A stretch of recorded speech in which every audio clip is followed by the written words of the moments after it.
नमस्कार, न्यूज 24 देख रहे हैं आप। मैं हूं आपके साथ डॉक्टर मीना शर्मा। उत्तर प्रदेश की मिल्कीपुर विधानसभा सीट ना हुई मानो उत्तर प्रदेश के नाक का बाल हो गया है। मिल्कीपुर एक विधानसभा सीट है जिस पर चुनाव आयोग को चुनाव कराने में ताकत लगानी पड़ गई और चुनाव होने के बाद भी कहीं ना कहीं एक पूरे देश की नजर यहां पर है और उस नजर के बीच में अपनी जगह बनाने की कोशिश में जुटे हैं चंद्रशेखर। दलित चेहरे के नाम पर उत्तर प्रदेश की सियासत में अपनी अलग पहचान बनाने वाले चंद्रशेखर क्या यूपी के पूर्व मुख्यमंत्री अखिलेश यादव और मौजूदा मुख्यमंत्री योगी आदित्यनाथ की परेशानी बढ़ा चुके हैं? मिल्कीपुर के चुनाव में अखिलेश यादव के सामने या यूं कहना चाहिए अखिलेश यादव और यूपी के मुख्यमंत्री योगी आदित्यनाथ के सामने चंद्रशेखर की क्या बिसात है? क्या परेशानी वो इन दोनों बड़े चेहरों के सामने खड़ी कर सकते हैं? कितने वोट कितने वोट ये सबसे महत्वपूर्ण सवाल है। चंद्रशेखर की पार्टी को कितने वोट? समाजवादी पार्टी से अलग हुआ कैंडिडेट चंद्रशेखर की पार्टी का कैंडिडेट बना। बीजेपी और समाजवादी पार्टियां यूं कहना चाहिए एनडीए और इंडिया गठबंधन के सबसे बड़े समाजवादी घटक दल के सामने यहां पर इन दोनों के इस दिलचस्प मुकाबले के बीच में तीसरी भूमिका, कितनी बड़ी भूमिका चंद्रशेखर की और क्यों अखिलेश यादव नतीजों से पहले ही चुनाव आयोग पर सवाल उठा रहे हैं? ये तमाम सवाल हैं जिनका जवाब उत्तरकाल में हम ढूंढने की कोशिश कर रहे हैं हमारे खास मेहमानों के साथ। हमारे मेहमानों में हम अशोक जी हैं, अशोक तिवारी हमारे संवाददाता लखनऊ से न्यूज 24 के साथ। आप अशोक तिवारी जी वरिष्ठ पत्रकार भी हैं और बहुत लंबे समय से उत्तर प्रदेश की सियासत को बहुत करीब से देख रहे हैं। अपर्णा दीक्षित बीजेपी की प्रवक्ता है, चंचल यादव समाजवादी पार्टी के प्रवक्ता हैं, अब्बास गाजी आजाद समाज पार्टी से जिसके चेहरे के रूप में चंद्रशेखर ने उत्तर प्रदेश की सियासत में आज एक थोड़ी सी खनक सी पैदा की हुई है पिछले कुछ समय से। आप सभी का बहुत बहुत स्वागत है। शुरुआत करें उससे पहले आपको सुनाते हैं अखिलेश यादव और इस मुद्दे पर चंद्रशेखर क्या कुछ कहते नजर आ रहे। पूर्व में भारतीय जनता पार्टी ने लोकतंत्र का गला घोटा है। जिस तरह सरकारी मशीनरी ने सत्ता के आगे नतमस्तक होकर वोट को प्रभावित करने का, वोट में देरी कराने का, वोट को रोकने का, लोगों को धमकाने का, लोगों के मत को उनका प्रयोग न करने देने का जिस तरह का जो है पाप भारतीय जनता पार्टी की उत्तर प्रदेश की सरकार ने किया, सिर्फ अपनी वाहवाही करने के लिए, ये अपराध है। आज सत्ता में बैठ के उत्तर प्रदेश की सरकार ये सोच रही कभी वो सत्ता से जाएगी नहीं। तो जिस तरह वो लोकतंत्र की हत्या कर रहे हैं, जनता उनको आने वाले समय में जवाब से देगी। और मिल्कीपुर में भी इतने उसके बाद भी हो सकता है कि परिणाम भाजपा को सबक सिखाने वाले हो। चुनाव आयोग को जो काम करना चाहिए चुनाव आयोग वो काम नहीं कर रहा है। मेरे हाथ में वो सूची नहीं है अधिकारियों की। मैंने कई मौकों पर आपके साथियों के माध्यम से ये हमेशा कहने की कोशिश की कि मिल्कीपुर का चुनाव अलग परिस्थितियों में और विशेष चुनाव होने जा रहा है। हमारा लोकतांत्रिक देश है, हम सभी प्रेस के लोगों को बुलाना चाहते थे उस चुनाव को देखने के लिए। न केवल अपने भारत के प्रेस के लोगों को बुला रहा था मैं, बल्कि अंतर्राष्ट्रीय प्रेस को भी मैं बुलाना चाहता था कि कम से कम हमारे लोकतंत्र में किस तरीके से मतदान होता है वो देखें और समझे आकर के। मुझे तो ऐसा लगता है मैं सीधा पार्लियामेंट आ गया हूं। अगर मेरे पे कहीं सफेद कपड़ा मिल गया होता तो क्योंकि इलेक्शन कमीशन मर गया, मैं सफेद कपड़ा उन पे पहना देता।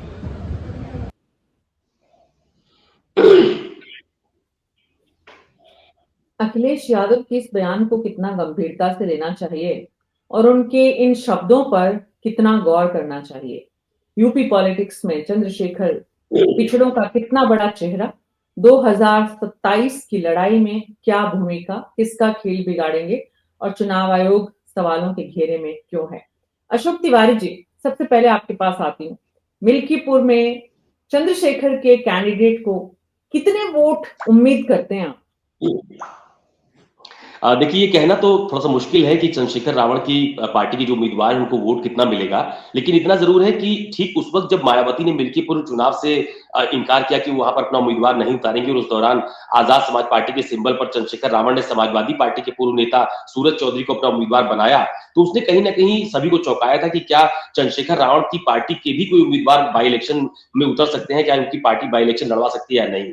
तो ये एक बड़ा सवाल था लोगों के सामने कि अगर मायावती चुनावी मैदान में नहीं उतरती हैं तो विकल्प के तौर पर मायावती की पार्टी का वोटर किस तरफ शिफ्ट होगा, ये एक बड़ा सवाल इस चुनाव के दौरान देखा गया है। अब कितना वोट मिलेगा ये तो 8 तारीख को जब परिणाम आएंगे तो उसके बाद तस्वीर साफ हो जाएगी, लेकिन इतना जरूर है कि कल जब मिल्कीपुर चुनाव में मतदान चल रहा था, क्योंकि मैं कल मिल्कीपुर में ही मौजूद था, तो उस दौरान इस बात की चर्चा तमाम सारे लोग चाय की दुकानों पर बैठकर कर भी रहे थे गली मोहल्लों में, कि अगर मायावती चुनाव लड़ती तो शायद ज्यादा बेहतर होता, जो लड़ाई थी वो त्रिकोणीय होती। लेकिन ये भी चर्चा हुई वहां पर कि हो सकता है आने वाले दिनों में चंद्रशेखर रावण की पार्टी, जो पहले भी चर्चा होती रही है कि विकल्प के तौर पर उभर सकती है उत्तर प्रदेश में, जो उनका दलित वोटर है उस तरफ शिफ्ट हो सकता है।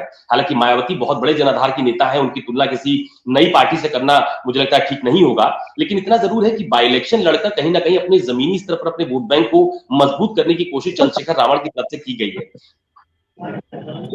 जी अशोक तिवारी जी, खेल किसका बिगाड़ेंगे अगर आपके ये कैंडिडेट जो है बीजेपी का या समाजवादी पार्टी का?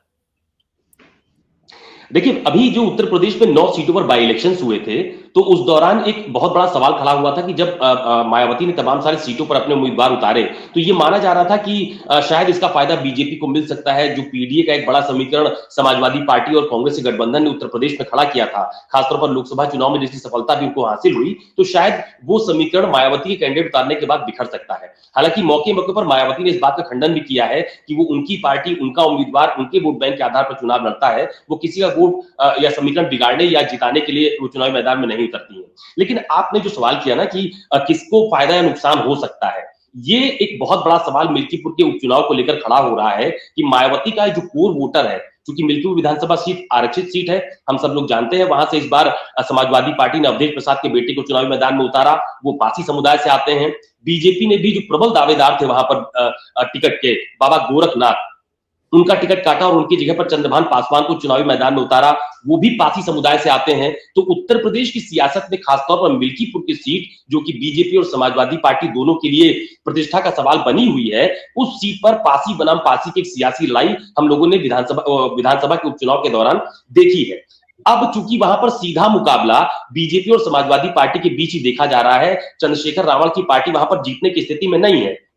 सवाल इस बात का है कि अगर वहां पर चुनाव मजबूती से लड़ पाती है तो कितना वोट उसको मिलेगा, इस पर सबकी निगाहें हैं। जो बात मैंने आपसे पहले भी कही, कल मिल्कीपुर में तमाम सारे चौराहों पर, तमाम सारी जगहों पर इस बात की चर्चा हो रही थी कि आने वाले दिनों में चंद्रशेखर रावण की पार्टी मायावती के विकल्प के तौर पर उभर सकती है, बहुत तेजी से आगे बढ़ते हुए नजर आ रहे हैं। ये वहां के बहुत वरिष्ठ लोगों ने चर्चा कल की है, मैं भी कई जगहों पर चाय पी रहा था चुनावी कवरेज के दौरान, वहां पर ये चर्चा हुई है। जी लेकिन जी, आपने बहुत इंपॉर्टेंट बात कही अशोक तिवारी जी कि मायावती का रिप्लेसमेंट इतनी जल्दी या किसी नए चेहरे में तो नहीं तलाशा जा सकता, लेकिन समाज, राजनीति और समय, ये तीनों ही बड़े क्रूर हैं, इसलिए कब कौन किसकी जगह किस रूप में ले ले ये मालूम नहीं है। आज की तारीख में जो एक वैक्यूम मायावती की वजह से महसूस किया जा रहा है, देखा जा रहा है, उसका रिप्लेसमेंट कौन होगा आने वाले समय में, ये एक इम्पॉर्टेंट फैक्टर है। लेकिन अब्बास गाजी जी हमारे साथ जुड़ गए हैं, और अब्बास जी, आपकी पार्टी ने मेहनत की है, भले ही आखिरी मोमेंट पे, क्योंकि पहले से तो आपकी तैयारी नहीं थी यहाँ को लेकर, जितनी जानकारियां वहां से सामने आई, हमने भी मिल्कीपुर को लेकर बहुत सारे डिस्कशंस किए। तो कितना आप जनता का साथ अपने अपने इस कैंडिडेट के साथ देख पा रहे हैं? जी, देखिए मीना जी, ये आपका कहना बिल्कुल गलत है। जब विधानसभा के उपचुनाव होने थे उत्तर प्रदेश की 9 सीटों पे, 10 सीटों पे, तो हमारी सारी सीटों पे तैयारियां थी और हमने सारी सीटों पे चुनाव लड़ा। चूंकि मिल्कीपुर का चुनाव पोस्टपोन कर दिया गया था, तो इसलिए उस पे भी हमारी पहले से ही तैयारियां थी। कैंडिडेट प्रचार प्रसार में पूरा संगठन, भीम आर्मी का, आजाद समाज पार्टी का संगठन बूथ लेवल काम कर रहा था, लेकिन चुनाव स्थगित हो गया था, इस वजह से उस विधानसभा में चुनाव नहीं हो पाया। दोबारा चुनाव की घोषणा हुई तो हमने फिर से मैदान में उतरे और हमारा लगातार काम चल रहा था, क्योंकि आज नहीं कल चुनाव उसमें होना ही था। तो हम लोग ज्यादा शोर नहीं मचाते हैं, हम लोग मेहनत करने वाले लोग हैं, तो जमीनी स्तर पे उतर के काम करते हैं। भीम आर्मी के जो कार्यकर्ता है, आजाद समाज पार्टी के जो वो कार्यकर्ता है, वो जमीनी स्तर पे उतर के जो है गांव गांव लोगों को जोड़ने का काम करते हैं और उनकी लड़ाई लड़ने का काम करते हैं। और जब इस विधानसभा में चुनाव की तैयारी में हम उतरे तो मेहनत भी की, और उसका रिजल्ट आपको आने वाले समय में देखने को मिलेगा। और विधानसभा मिल्कीपुर में तिकोनी लड़ाई है, और कब क्या हो जाए ये कुछ कह नहीं सकते। त्रिकोणीय लड़ाई है। अपर्णा दीक्षित जी, आप भी गई होंगी, आपकी पार्टी से फीडबैक भी लिया होगा आपने, कितनी त्रिकोणीय लड़ाई नजर आ रही है आपको?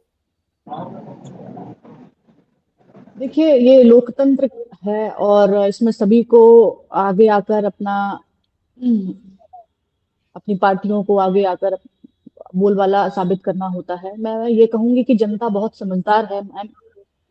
जनता सोच रही है और समझ भी रही है और देख भी रही है कि ये डायरेक्ट जो लड़ाई है वो किस में है, जनता को भी मालूम है। और रही बात कि आपकी पार्टी एएसपी पार्टी अपने आपको आगे बढ़ाते हुए उन्होंने उपचुनाव में भी दावेदारी की, उन्होंने बहुत टाइम से मेहनत कर रहे हैं, बड़ी अच्छी बात है। लेकिन मैं बता दूं कि अब जनता को ये तय करना है कि वोट किसे देना है। तो भारतीय जनता पार्टी ने जिस प्रकार से मेहनत की है विकास की राजनीति पर, समाजवादी पार्टी अपनी परिवारवाद की राजनीति और पीडीए का नारा लेकर जो आए थे, उन्होंने बहुत हाई वोल्टेज ड्रामा भी किया, वहां के सांसद महोदय ने देखने को मिला। लेकिन अब मैं कह दूं कि ये जो त्रिकोणीय मुकाबले की जो बात चल रही है, मैं ये समझती हूँ कि अभी और मेहनत करने की जरूरत है। अब मुझे नहीं लगता है कि भारतीय जनता पार्टी और समाजवादी पार्टी में ही टक्कर जो देखने को और समझने को मिल रही है।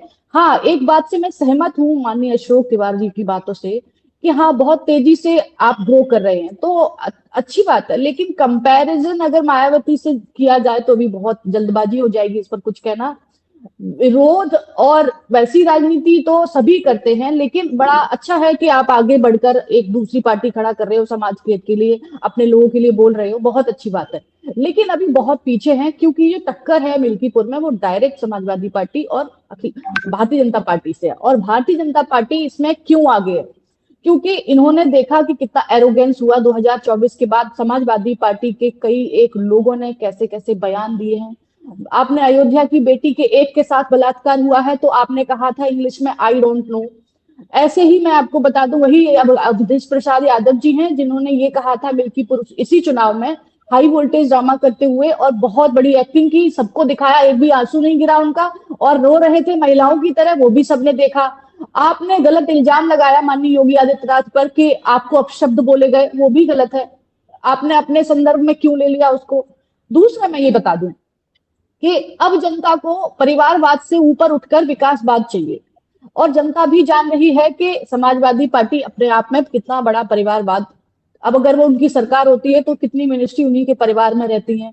ऐसे कौन, अच्छा समाजवादी पार्टी अगर परिवारवाद पर पूछोगे तो कहेंगे नहीं हम सबको साथ लेके चलते हैं। तो बताओ कि आप कहीं, अब ओबीसी अगर मुख्यमंत्री है तो अखिलेश यादव जी किसी और को बना सकते हैं क्या? ये बहुत बड़ा प्रश्न है। इसलिए हम परिवारवाद की बात कहते हैं कि समाजवादी पार्टी अपने आप में ही एक परिवार की पार्टी है, इसलिए बहुत ज्यादा स्वीकृति नहीं दे रही है जनता उनको, इसीलिए इतने सालों से 10 सालों से तो बाहर आपके है, मुताबिक विपक्ष में है। अपर्णा जी, एक तरफ परिवार की पार्टी है, दूसरी तरफ कोई आधार नहीं है, आपका इतना जबरदस्त काम है, तो सब कुछ आपके ही पक्ष में है। चंचल यादव जी, समाजवादी पार्टी की मुश्किलें बढ़ाई, क्योंकि अपर्णा जी तो कॉन्फिडेंट है कि उनकी मुश्किलें तो नहीं बढ़ाई है अब्बास गाजी जी की पार्टी ने, तो आपकी मुश्किल बढ़ाई है चंचल यादव जी? देखिए, सबसे पहली बात तो यह है मीना जी कि एक जानकारी मैं आपको अपडेट कर दूं कि अयोध्या जो सीट थी फैजाबाद की लोकसभा सीट थी, समाजवादी पार्टी ने सामान्य सीट से पासी समाज के एक बेटे को हमारे नेता आदरणीय अखिलेश यादव जी ने संसद भेजने का काम किया, और ये पूरे हिंदुस्तान में एक बहुत बड़ा संदेश गया, वो भी अयोध्या जैसी सीट से, एक जनरल सामान्य सीट से एक पासी समाज के बेटे को भेजने का काम किया कि कम से कम वो पासी समाज का बेटा अब जो है वहां के मुद्दों को मुखरता से जो है, और वो काम बखूबी आदरणीय अवधेश प्रसाद जी कह रहे और कर रहे हैं।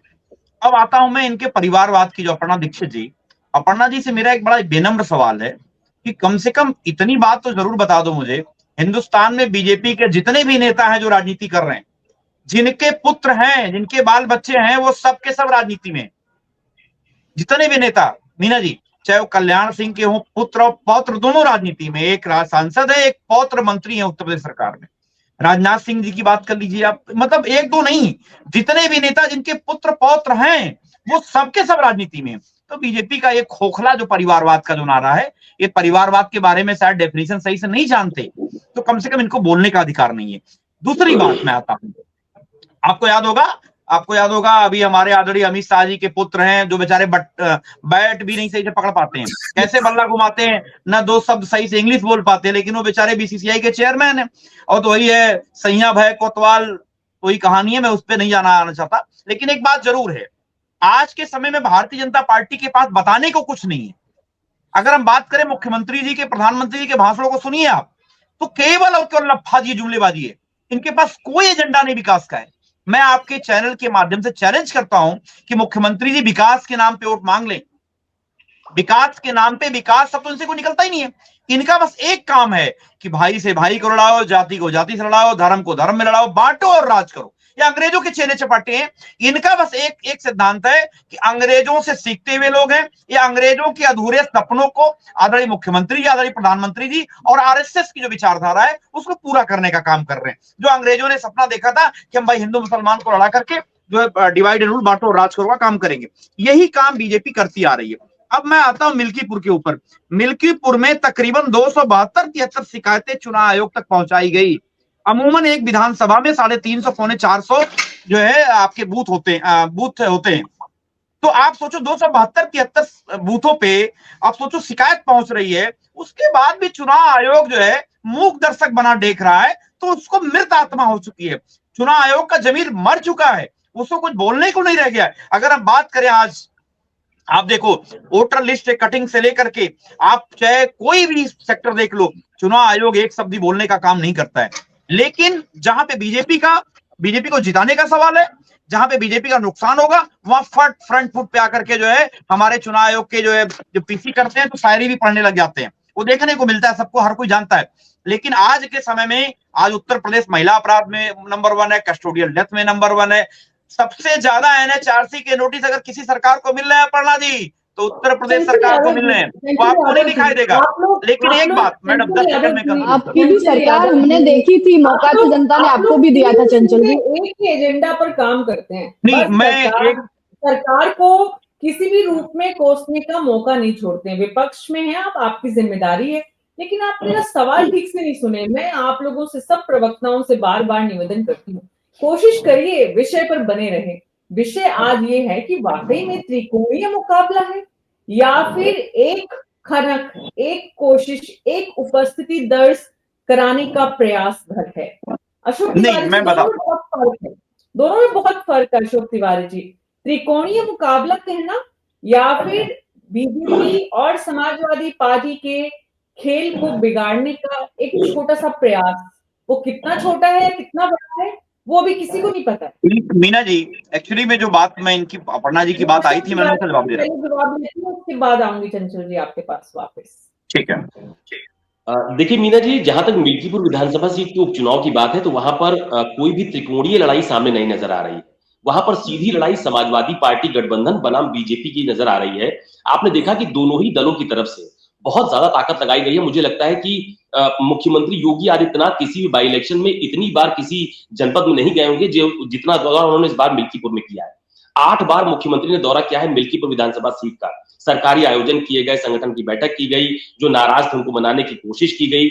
आपने देखा कि बाबा गोरखनाथ, जब पहली जनसभा मुख्यमंत्री योगी आदित्यनाथ की हुई तो बीच में खबर यह भी आई कि गोरखनाथ कट गया है, वो थोड़ा बहुत नाराज है।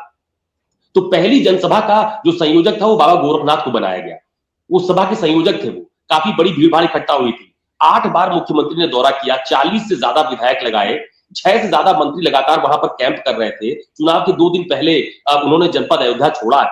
और अगर आप समाजवादी पार्टी की बात कीजिए तो खुद अखिलेश यादव ने एक बड़ी जनसभा की, पार्टी के तमाम सारे जो नेता थे उनको वहां पर कैंप करने के लिए कहा गया। डिंपल यादव का रोड शो हम लोगों ने देखा जिसमें बहुत ज्यादा भीड़ भाड़ देखने को मिली। तो दोनों ही पक्षों की तरफ से मिल्कीपुर विधानसभा सीट पर पूरी ताकत लगाई गई और ये सिर्फ और सिर्फ एक परसेप्शन क्रिएट करने की कोशिश के तौर पर देखा जा रहा है कि फैजाबाद लोकसभा सीट पर बीजेपी हारी, जो बीजेपी के एक बड़े झटके के तौर पर देखा गया। समाजवादी पार्टी ने इस बात को बहुत बड़े तौर पर प्रोजेक्ट किया।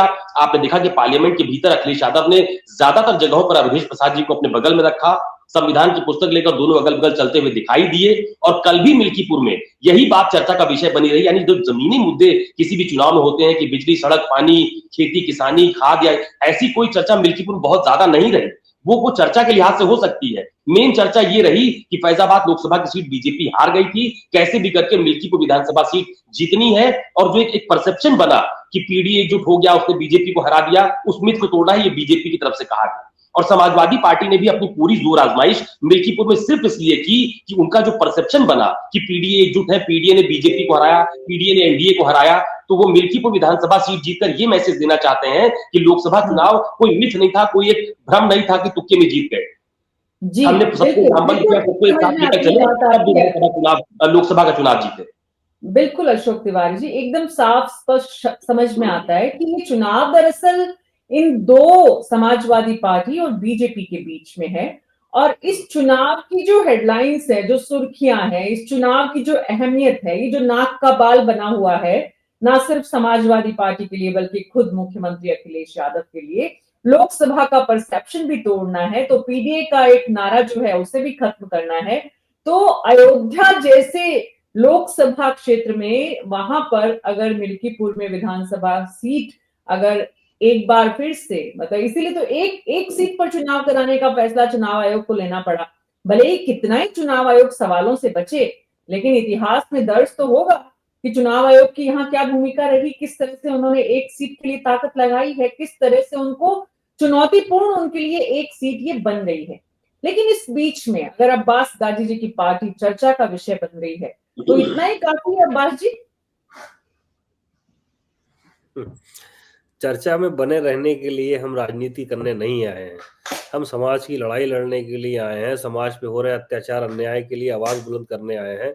और आप देख लीजिए कि किस तरह चुनाव से कुछ दिन पूर्व में ही एक दलित नाबालिग बच्ची के साथ किस तरह का व्यवहार हुआ, किस तरह उसकी गला घोंटकर हत्या की गई। तो ये सरकार पूरी तरह फेल है, इसके पास जातिवाद करने के अलावा कोई काम नहीं है।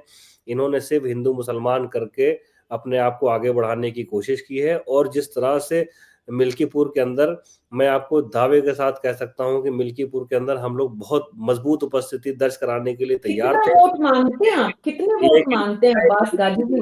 इतनी मजबूत स्थिति, समाज की आवाज, समाज की स्थिति मिल्कीपुर में बनने के लिए तैयार थे। लेकिन जिस तरह से हमने वहां का माहौल देखा, जिस तरह से वहां प्रशासन का तानाशाही रवैया देखा, प्रशासन किस तरह से वहां आम जनता को फोन कर करके गाली गलौज कर रहा है, उनको जेल भेजने की धमकी दे रहा है, मिट्टी में मिलाने की धमकी दे रहा है, तमाम एसडीएम के ऑडियो वायरल हो रहे हैं, तमाम थाना इंचार्जों के जो है ऑडियो क्लिप वायरल हो रही है।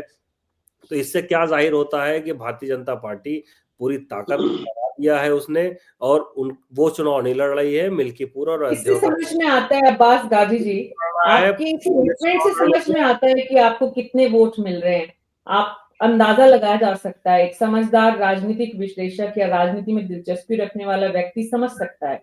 इसलिए आपको शायद बताने में मुश्किल है कितने से, मतलब हमारा संख्या बल नहीं होता है, लेकिन आप एक रेस्पेक्टेबल, हमने पहले ही आपसे कह दिया था कि देखिए तिकोड़ी लड़ाई बहुत मजबूत है वहां मिल्कीपुर के अंदर, और तिकोड़ी लड़ाई ही चल रही है। जब रिजल्ट आएगा तो आपको दिख जाएगा, और इस तिकोड़ी लड़ाई में कौन बाजी मार जाएगा ये आपको 8 तारीख को पता चलेगा। ठीक है, हम भी बहुत मजबूत उपस्थिति में हैं, लेकिन फिर मैं आपसे कह रहा हूं कि अगर सरकार निष्पक्ष चुनाव कराती और सरकार ईमानदारी से लोकतंत्र पे विश्वास रखती, तो आपको दूध का दूध पानी का पानी 8 तारीख को दिखाई दे जाता। लेकिन मैं आपसे हम बहुत बार, अपर्णा जी बहुत बार डिबेट में जब आप बैठती हैं तो आप जातिगत समीकरण बताती हैं कि देखिए यहाँ पर इतना इतना इतना, तो यहाँ मिल्कीपुर में जो जातिगत समीकरण है वो अब्बास गाजी जी के कितना पक्ष में जाता है?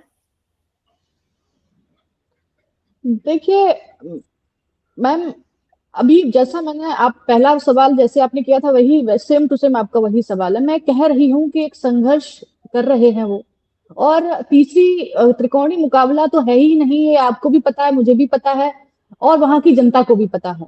तो बहुत कम ही वोट मिलेंगे, मैं ये समझती हूँ। अच्छा राइज कर रहे हैं, जातिगत हाँ समीकरण में आप कहाँ पाती हैं, मैंने ये हाँ, मैं पूछा वही आपसे। कह रही हूँ, मैं वही कहने वाली थी। अगला प्रश्न, पिछली बार मैंने आपको जातिगत आंकड़ों के हिसाब से बताई थी कि वहां की स्थिति क्या है। तो इनके खुद के ही जो जिस समाज की ये पार्टी है, आजाद समाज कहने की जो बात कर रहे हैं, इनकी भीम एक आर्मी है, वहां से भी अगर इनको वोट मिल जाए तो मैं समझूंगी ये बहुत बड़ा काम हो गया, क्योंकि वोटर को मालूम है कि ये नहीं जीतेंगे, इसलिए वोट नहीं होगा। सिंपल सी सीधी लाइन। अरे अब मीना मैं जी, ये आपसे कैसे बताऊं, तय कर सकती है कि नहीं जीतेंगे? इनको नहीं भी तो कॉन्फिडेंस था कि हम 80 में से नहीं 80 नहीं, लोकसभा में जीतेंगे। एक्सेप्ट कर लीजिए, ये लेकिन हमें भी पता है, आपको भी एक पता है। मिनट देखिए, इस पर आप लड़ने की कैसे जरूरत नहीं है, ना इसमें देखिए, कोसने की किसी को जरूरत है। आप मैं बस कह मुझे सकती हूँ मीना आप मीना बोलेंगे। मीना आपने मैम, आप मुझे एक बात कहनी थी।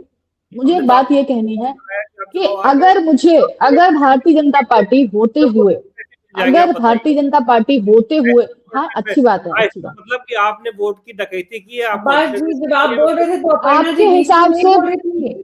अपर्णा जी बीच में नहीं बोल मैं रही थी, पंडित अब्बास जी जी की को बात में बोलने एक बात दीजिए, बताना, पंडित जी कॉन्फिडेंस उनको में है बोलने तो दीजिए, अपनी बात पूरी करने दीजिए। चंचल यादव जी आपके पास आ रही हूँ मैं उसके बाद, अपर्णा जी मीना बात पूरी जी, एक करिए। बात कह के मैं देखिए, अपनी बात मेरे अब्बास कॉन्फिडेंस जी पर बीच मत में मत जाइए। बोलिए, अब्बास जी बीच में मत बोलिए प्लीज।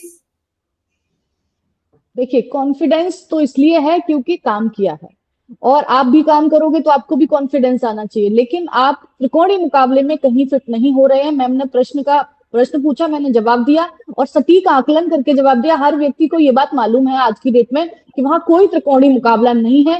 ये सिर्फ आजाद समाज पार्टी का अस्तित्व बना रहे और चर्चा में बना रहे, डिबेट होती रहे, ये इसलिए उठाया हुआ एक कदम है जो उपचुनाव में लिया गया है तो ये तो माननीय अपर्णा जी चंद्रशेखर जी के सफलता मानती हैं आप अकॉर्डिंग। अब्बास गांधी जी की पार्टी की, ये अब तो मैं इतनी आपको, तो सफलता अब है कि वो सुर्खियों में है, हेडलाइन में है, नहीं नहीं, चर्चा में है, बड़ी बात हो अच्छी, रही है, मैंने तो उपस्थिति। शुरुआत में ही कहा स्वागत योग्य है, अच्छी बात है। ये लोकतंत्र है, लोगों को एक दूसरे की भावना की कद्र करनी चाहिए, ये आगे आना चाहिए, और समाज के लिए काम करना बुरी बात नहीं है, बहुत अच्छी बात है। देखिए, किसी को अगर मैं यहाँ कहने लग जाऊं क्या चंद्रशेखर जी ने ये बोला वो बोला, ठीक है, अपनी विचारधारा है उनकी, रहने दीजिए। मैं बहुत क्लियर कट बात कह रही हूँ। लेकिन ये कभी एक्सेप्टेबल नहीं होगा कि डिबेट में मैं ये सुनूं कि भारतीय जनता पार्टी जातियों में बांटने की बात करती है। अगर आप जातियों में बांट रहे हैं तो पीडीए का नारा फिर क्यों लगाया जा रहा है? जनता को नहीं दिख रहा है कि आप हिंदुओं को भी जातियों में बांट रहे हैं? हिंदू मुस्लिम तो आप पहले कर ही रहे थे, अब हम पर आपने आरोप लगा दिया। दूसरा ये है कि ये बेबुनियादी और निरर्थक बातें साबित होती हैं जब डिबेट में एक हिस्सा बन जाती है इस तरीके की बातें। आपने विकास कराया, जनता ने आपको मौका दिया था, तो आप 10 सालों से बाहर क्यों थे? हर बार मैं यही कहती हूँ, भारतीय जनता पार्टी की विकास की राजनीति अगर आगे नहीं होती तो हम दोबारा से क्यों मुख्यमंत्री भारतीय जनता पार्टी का बना होता? आपने वो विश्वास दिखा ही नहीं पाया जनता को जो आप, अच्छा महिलाओं की बात की आपने, आईएएस तक की नौकरी सुरक्षित नहीं, जब उन्होंने खनन माफिया के खिलाफ मोर्चा छोड़ दिया था तो दुर्गा शंकर अपर्णा नागपाल जी जी ये विषय उदाहरण है। तक सीमित रहते हैं, अपर्णा जी विषय तक सीमित रहते हैं। मैं चंचल लौटकर यादव वही जी, आ रही हूँ मैम, अगर प्रश्न किया है कोसने का, कोसा जा रहा है बाकायदा कि नहीं हम लोग खराब कर दे रहे हैं, समाज खराब कर दे रहे हैं, जातियों में बांट दे रहे हैं, तो प्रश्न का जवाब देना जरूरी है, अन्यथा फिर ये दोबारा से प्रश्न होंगे और वो ठीक दिशा में नहीं जाएगी डिबेट। तो ये मेरा जवाब था कि विकास आज हो रहा है, दिख रहा है, इसलिए हम सत्ता पर बैठे हुए हैं, काबिज हैं, और आने वाले समय में उपचुनाव ने भी ये निर्देशित कर दिया था, कुछ लोगों ने कहा था ये सेमीफाइनल मैच है और दिखा देंगे। अच्छा, यही चुनाव आयोग को आप आज कह रहे हैं आदरणीय अखिलेश यादव की कि चुनाव आयोग मर गया है, उनको सफेद कपड़ा दे देना चाहिए भेंट में, क्या ये बयान देने योग्य था? लेकिन यही चुनाव आयोग था जो उपचुनाव में भी, जो 2024 में काम कर रहा था, तो आपके पक्ष में था क्योंकि सीट आपकी आ गई। आपने तब तो नहीं कोसा था, आप उपचुनाव हार गए तो आपने यहाँ कोसना शुरू। तो ये राजनीति बताती है कि आप दोहरा चरित्र रखते हैं, मीडिया के प्रति रखते हैं, चुनाव आयोग को भी रखते हैं। आप कोर्ट में जजों के प्रति भी, रामगोपाल यादव जी ने बोला था कि ये तो छोटे छोटे जज हैं, इनकी नियुक्तियों को लेकर अपनी नौकरी बचाते हैं और निर्णय देते हैं, आप न्यायपालिका को भी नहीं छोड़ रहे हैं। तो जो आपके अकॉर्डिंग नहीं है मैम, उस पर नैरेटिव बनाया जा रहा है समाजवादी पार्टी द्वारा और उनके प्रवक्ताओं द्वारा। तो मैं नहीं मानती कि ये एक अच्छी दिशा की ओर है। नैरेटिव बनाइए, आपने कुंभ को भी नहीं छोड़ा, आपने वहां लाशों को कहा कि छिपाया जा रहा है, लेकिन आप किसी भी मुद्दे पर पीछे नहीं हो रहे हैं। अगर आप आस्था का विषय, सनातन को गालियां देने का काम कर रहे हैं आपके प्रवक्ता महोदय, मैं ये से ठीक नहीं मानती हूँ। अगर आप काम कर रहेंगे, आपको सरकार, आपको जनता ने मौका दिया था, आपके भी काम देखे थे, कितनी महिलाएं सुरक्षित थी, कितनी, और अब भारतीय जनता पार्टी में भी देखा जा रहा है कि किस प्रकार से काम चल रहा है, किस प्रकार से एयरपोर्ट, एक्सप्रेस वे, और इंफ्रास्ट्रक्चर, मैन्युफैक्चरिंग कितना सब आगे बढ़ा है। आगे लोग यहाँ आ रहे हैं, इन्वेस्टमेंट कर रहे हैं। पहले व्यापारी सुरक्षित नहीं था, व्यापारियों से धड़ल्ले से बताया जा रहा था कि किस प्रकार व्यापारियों को धमका धमका उनकी हफ्ता वसूली होती थी। चंचल यादव जी, मैं आपके पास पैदल चलता हुआ आदमी सुरक्षित नहीं अपर्णा जी प्लीज, अपर्णा जी देखिए मीना जी, मैं आपको बताऊं चंचल कि जी, भारतीय जनता पार्टी के प्रवक्ताओं को बकायदा अखिलेश जी को पहले से डर क्यों लग रहा है चुनाव आयोग को लेकर? वो इतने चिंतित क्यों है? मैं बताता हूँ मैडम। देखिए, भारतीय जनता पार्टी के प्रवक्ताओं को बकायदा झूठ बोलने के लिए ट्रेंड किया जाता है कि कैसे झूठ बोलना है। एक बार बोलना है, 2 बार बोलना है, 3 बार बोलना है, बोलते रहना तो झूठ सच को कर लेना है। ये आरएसएस ट्रेंड करता है बीजेपी के लोगों को, प्रवक्ताओं को। तो अपर्णा जी अभी फुल्ली ट्रेंड नहीं हो पाई है, हो रही है, हो जाएंगी अभी आने वाले से ज्यादा। मैं एक बात कहना चाहता हूँ बड़ी ईमानदारी से, जाति की बात करी, हम जाति की बात कर रहे हैं, हम तो जातिगत जनगणना की बात कर रहे हैं। मैं यहाँ आपत्ति दर्ज करूंगी कि मुझे भी आरएसएस से जोड़ दिया, गलत बात है ये। मीना जी देखिए, ये बीच में मैंने ये बोला, इनको मैं व्यक्तिगत बोल टिप्पणी कैसे कर सकते हैं चंचल जी? नहीं, मैं व्यक्तिगत टिप्पणी नहीं कर रहा हूं, मैं बाकायदा बीजेपी के प्रवक्ताओं को ट्रेंड किया था झूठ बोलने के लिए, बता रहा हूं। सुनिए मेरी बात, आपका विषय नहीं है, मैं सच बात बता रही हूँ, मैंने बोल दिया। सुनिए तो मैं बोल रहा हूँ। अपर्णा जी प्लीज सुन लीजिए मैडम, मैंने कहा कि भारतीय जनता पार्टी, मैं जो बता रहा हूं प्रूफ के साथ, अभी आपने देखा होगा मुख्यमंत्री जी से जब सवाल पूछा गया, ये बताओ जो लाशें लोग ढूंढ रहे हैं पोस्टमार्टम हाउस के बाहर, तो मुख्यमंत्री जी ने कहा कि सनातन का अपमान हो रहा है। अब बताओ मुख्यमंत्री जी क्या जानेंगे परिवार के बारे में? उन्हें क्या पता है किसी का दर्द? आप कल्पना करिए, जो व्यक्ति अपने परिवार के साथ गया था कुंभ में, अपने परिवार का साथ छूट गया, उसकी क्या हालत होगी, उसकी क्या दशा होगी। और वो आदमी जो है पोस्टमार्टम हाउस के बाहर खड़ा होकर के जो है अपने परिवार की जिक्र कर रहा है, थाने पे पहुंच रहा है, कोतवाली पहुंच रहा है, पूरा दौड़ रहा है। अगर उसे सवाल अगर वो पूछ ले रहा है तो सनातन विरोधी हो जा रहा है विपक्ष। दूसरी बात, इन्होंने जाति की बात कही। 2019 में आपको याद होगा मैडम, जब सरकार बनी थी बीजेपी की, तो बाकायदा बीजेपी ने पूरे देश में होर्डिंग्स लगवाए, जातिगत आधार पे कितने जो है SC ST को लोगों को बनाया गया, जो है मंत्री बनाया गया, कितने OBC के लोग मंत्री बनाया गया। तो ये बीजेपी का ये काम है कि पहली बार हिंदुस्तान के इतिहास में हुआ कि बाकायदा जाति के आधार पे जो होर्डिंग्स लगाई गई कि फला फला मंत्री हमने बनाए। तीसरा, इन्होंने कहा जो है कि मुख्यमंत्री विकास की बात पे नाम वोट मांगते हैं।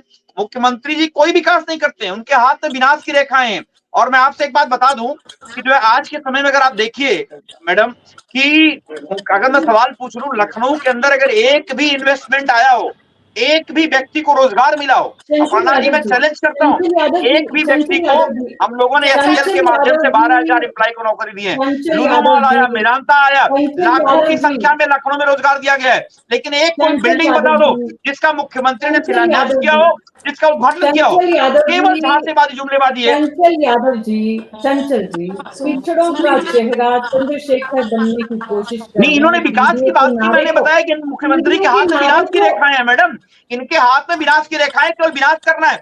अयोध्या में लोगों का घर गिराया, सुनिए, अयोध्या में लोगों का घर गिराया, लोगों को बेघर कर दिया, लोगों को खून के आंसू रुलाया, लोगों को बाहर खुले आसमान में सोने पे मजबूर किया। इसीलिए अयोध्या की जनता ने बीजेपी के लोगों को हराने का काम किया। और अयोध्या ही नहीं अपर्णा जी, अयोध्या ही नहीं बल्कि पूरे देश में प्रभु रामचंद्र से जो भी जुड़ी हुई जगह थी, सब जगह बीजेपी को हार का सामना करना पड़ा। चंचल जी, बीजेपी को हार का सामना करना पड़ेगा तो कॉन्फिडेंस होना चाहिए आपको। आप तो चिंतित हैं चुनाव मैडम, पूरी तरीके से कॉन्फिडेंस। मैंने क्या बोला, आपने चुनाव आयोग की बात करी मैडम ने, अपर्णा जी ने कहा कि ऐसा बयान नहीं देना चाहिए। निश्चित तौर से बयान देना चाहिए। जब जमीर मर चुका है सरकार का, जब जो आत्मा मर चुकी है, तो मतलब बचा क्या है? मुझे बताओ ना, क्या चुनाव आयोग चंडीगढ़, सुनिए अपर्णा जी, चंडीगढ़ में चीटिंग हो रही थी, चुनाव आयोग ने क्या फैसला दिया था? माननीय सर्वोच्च न्यायालय का शुक्र मना हुआ कि आपका चेहरा जनता के सामने उजागर हो गया। क्या बात करोगे आप? आप बताओ ना, चंडीगढ़ का मेयर का चुनाव याद है आपको? क्या अंधभक्ति में जीने का मतलब है केवल अंधभक्ति चश्मा लगा लो, दिखाई नहीं देना है? 272 शिकायतें हम लोगों ने चुनाव आयोग के पास पहुंचाई है। क्या बात करोगे आप? 272 शिकायतें मिल्कीपुर में, और चुनाव आयोग बहरा गुग्गा बन के बैठा हुआ है मिल्कीपुर में। उसके बाद भी हम लोग जीत रहे हैं। और सामने तो ये चंचल यादव जी पीढ़ी का जो नारा है आपका मैडम, दोस्त आप सोचो ना, मैंने कहा कि तकरीबन 372-73 बूथ हैं, 372-73 बूथ में 272-73 पे शिकायत। आप कल्पना करिए। अभी इन्हीं के पार्टी का एक कोतवाल, इन पार्टी का मैं कह रहा हूं इसलिए क्योंकि बीजेपी ने अपने लोगों को बैठा रखा है। देवेंद्र पांडे जी की वीडियो सुना कि नहीं अपर्णा दीक्षित जी ने? शर्म आ जाएगी सुन करके आपको, लेकिन बीजेपी को शर्म भी नहीं आती है, मैं जानता हूं। मैंने अगर आप पुनः सुना हो, आपने देखा वीडियो वायरल हो रही है किस तरीके से हमारे एक जिला पंचायत सदस्य प्रदीप यादव को क्या गाली दे रहा है बंदा, वो क्या बात करोगे आप? जी चंचल यादव जी, शर्म है कि नहीं? खत्म बेच पाए आप लोग। चंचल यादव जी, लेकिन डिबेट का विषय तो ये नहीं था कि उनकी वीडियो अरे मैडम, डिबेट का विषय मिल्कीपुर है ना, मैं मिल्कीपुर में बोल रहा हूँ। इनायत नगर के चौकी, इनायत नगर के कोतवाल प्रभारी, सुनिए, कोतवाली के प्रभारी देवेंद्र पांडे जी ने प्रदीप यादव नाम के जिला पंचायत सदस्य को सरेआम गालियां दी और कहा कि तुम्हें नस्ताबूद कर दूंगा। क्या बात करोगे आप?